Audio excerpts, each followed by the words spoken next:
canal André Sobre Fé adverte: somos totalmente a favor da liberdade religiosa.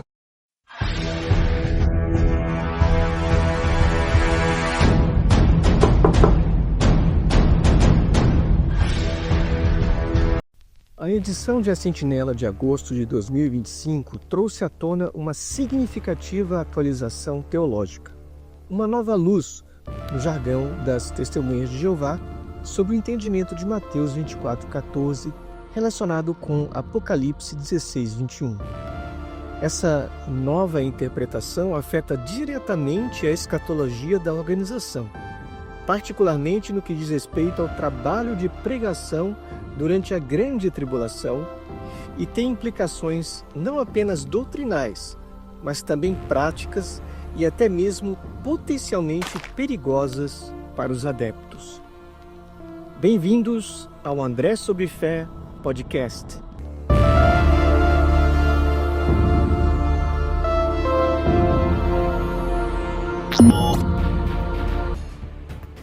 Nós agora vamos ouvir a opinião de nossos comentaristas virtuais.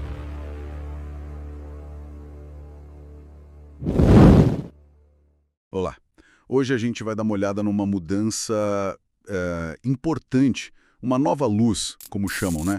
Que saiu na revista A Sentinela de agosto de 2025.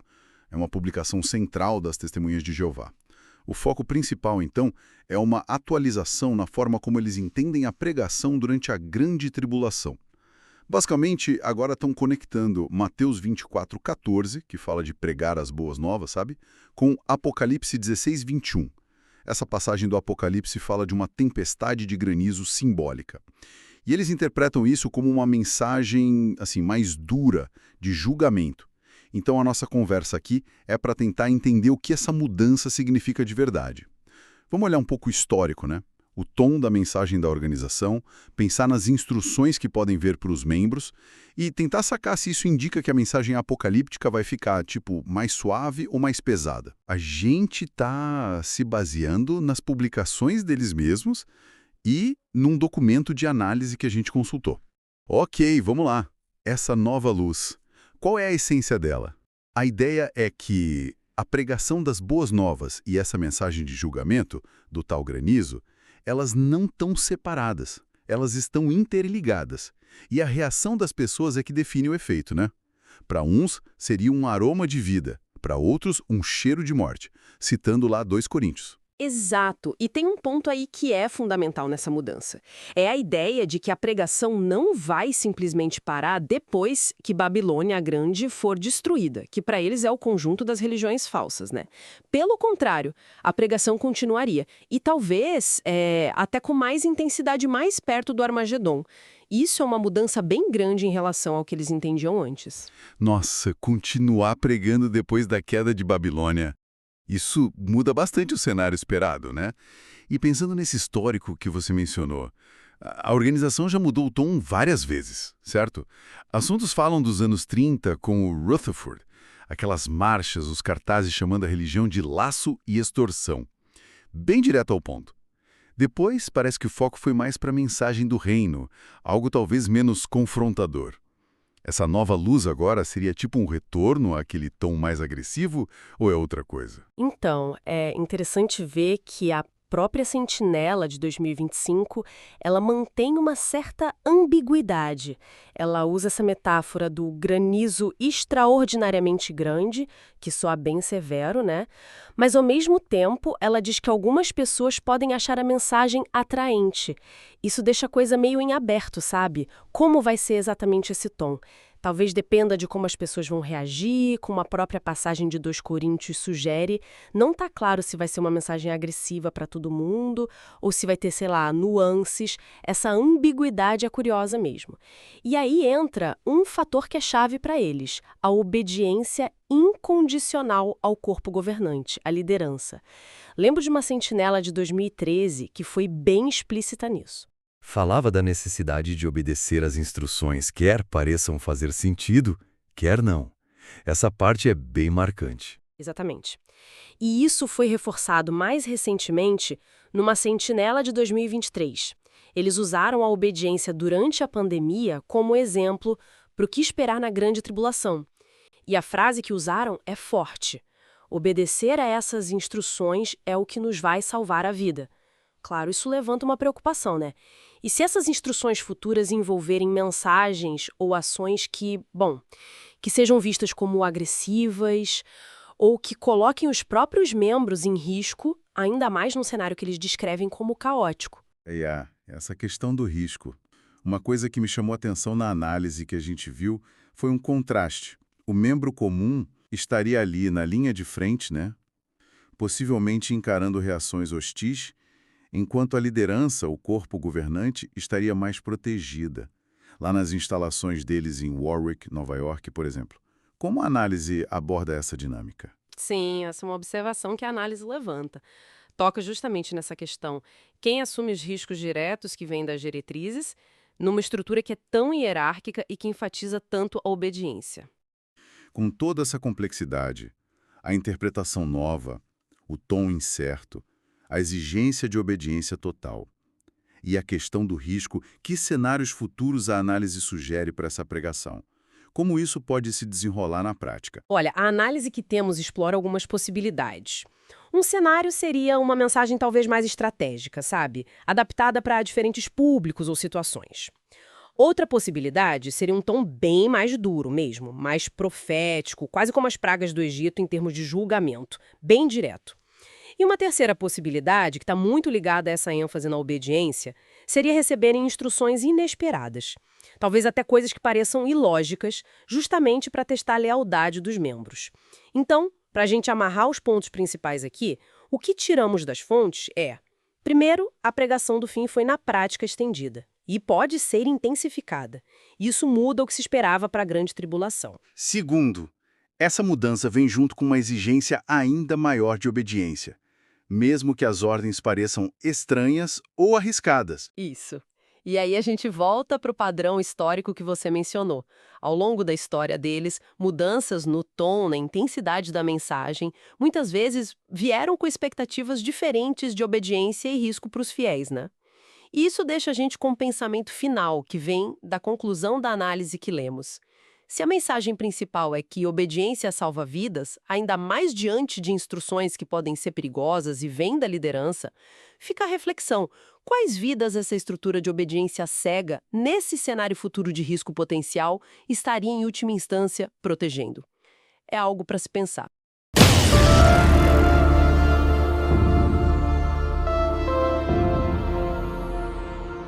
Conforme observado por nossos comentaristas, é muito importante refletirmos sobre os possíveis rumos que essa nova luz pode dar à organização das Testemunhas de Jeová.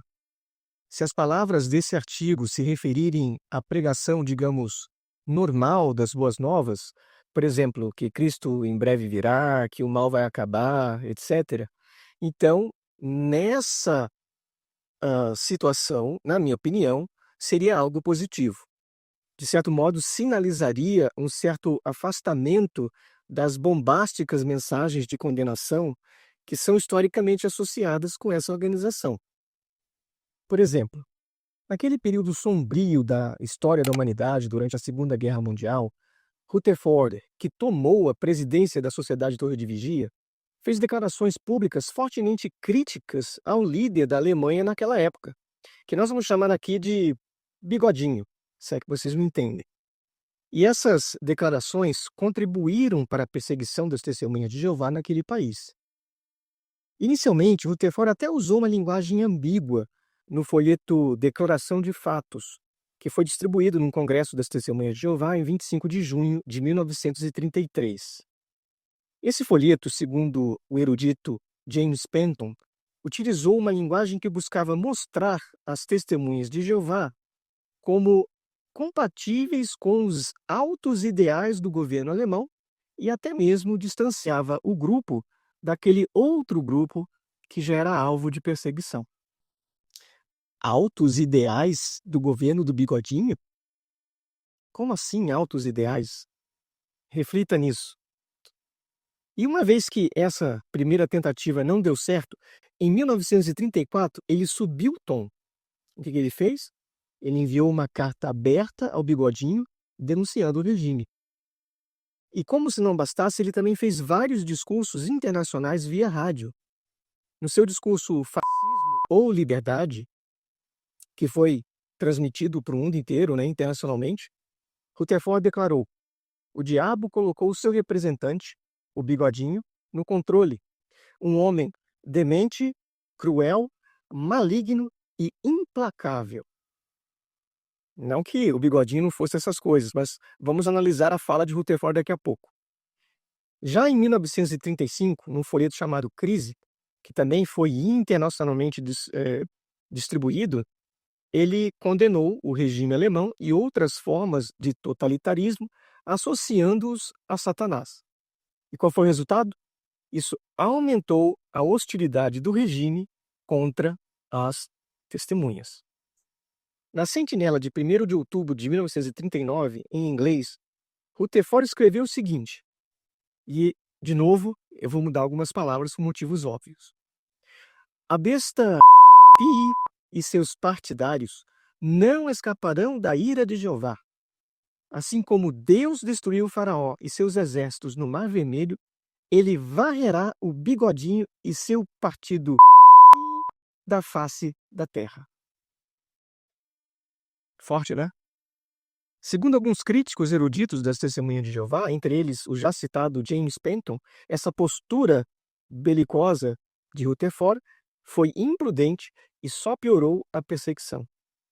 E como resultado dessas declarações de Rutherford, em 1935, as Testemunhas de Jeová foram oficialmente banidas na Alemanha. Milhares de Testemunhas de Jeová e também os estudantes da Bíblia, que não apoiavam Rutherford, acabaram, né, indo nessa esteira e foram enfiados naqueles tipos de campos, que vocês sabem muito bem, onde cerca de 1.200 a 1.500 indivíduos desviveram. Naturalmente, eu não sou contra qualquer grupo religioso ou social ou qualquer organização se levantar e se opor a qualquer tipo de tirania. Eu não sou contra. O que eu sou contra é como isso é feito. Como? Com quais tipos de palavras isso é feito? Veja, o apóstolo Paulo, do alto da sua cruel e ampla perseguição de Roma aos cristãos, na época em que ele vivia, e ele já tinha sido preso também por causa da religião, nessa situação, olha o que ele escreveu: orem pelos reis e por todos os outros que têm autoridade, para que possamos viver uma vida calma e pacífica, com dedicação a Deus e respeito aos outros. Isso é bom e Deus, o nosso Salvador, gosta disso. Ele quer que todos sejam salvos e venham a conhecer a verdade. Está lá em 1 Timóteo 2, 2-6, na nova tradução na língua de hoje. Veja que a intenção de Paulo, o que ele pediu, do alto da perseguição em Roma, onde os cristãos, vocês sabem o que aconteceu com eles, cruelmente perseguidos e desvividos de maneiras horrendas e públicas. Ok? Vamos lembrar que tinha o Coliseu, né? Aqueles animaizinhos, né? Gatinhos. E esses cristãos eram jogados, alguns viravam tochas para iluminar Roma à noite. Pois é. Ainda assim, Paulo pediu que se orasse pelos reis, pelos governantes. E a justificativa também, além da paz em questão, é que Deus queria, ou Deus quer, na verdade, né, que todos sejam salvos, inclusive esses perseguidores. E as palavras de Paulo ecoam exatamente as palavras de Jesus, que disse: amem os seus inimigos e orem por aqueles que perseguem vocês, para que vocês venham a ser filhos do seu Pai que está nos céus. Porque ele faz raiar o sol sobre os maus e os bons, e derrama chuva sobre justos e injustos. Mateus 5, 43-45. Então eu pergunto para vocês, meus queridos, qual dessas declarações? Ame e ore por seus inimigos, ou você e seus partidários não escaparão da ira de Jeová? Reflete realmente o verdadeiro amor do cristianismo. Reflita muito bem nisso antes de acatar o conselho da Sentinela de 15 de novembro de 2013, que disse: As instruções que recebemos da Organização de Jeová talvez não pareçam práticas do ponto de vista estratégico ou humano. Todos nós devemos estar prontos para obedecer a quaisquer instruções que recebermos, quer pareçam fazer sentido, quer não. Pense antes de obedecer, porque a sua vida poderá potencialmente estar em perigo dependendo da sua decisão.